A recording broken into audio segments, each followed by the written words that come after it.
Friends, I want to challenge you to pray. Early on in my Christian walk, I heard a quote by a man named K.P. Yohannan. It was at this large Promise Keepers event, and he was speaking. He said this one line that really transformed the way I pray. And he said, "You cannot be inspired to pray, you must be driven to pray." And then he did this crazy thing where he actually made us feel our pulse in our wrist. He said, "Put your two fingers there, feel your pulse." And he said, every time you feel your pulse, you're gonna think about someone who is dying, who's perishing without knowing the Lord. And he actually drove us to pray that day. I want to encourage you to actually pray and let the things that are important to God, the lost coming back to know Him, the broken things in this world being restored, because the kingdom of heaven is actually increasing in the earth right now.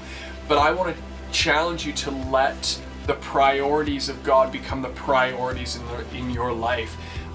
To actually shake off the dust of apathy and passivity and move into action. That you'd become like a David or a Jonathan who would act and who would pray even when others don't or who weren't.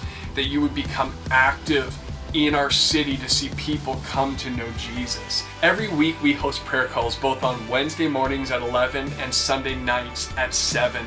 They're led by Carol Devi and Laura Vander Herberg, and these two amazing women have been championing prayer in our city for the last number of years and calling believers to actually pray for the incredible things of God to actually be manifested on earth through you and I. And I would encourage you, if you can, if your schedule permits, to join us in prayer for our city, for people who have yet to know or have yet to surrender their lives to Jesus. Begin to let your heart affection rest solely on Jesus and let the priorities of heaven become your priorities.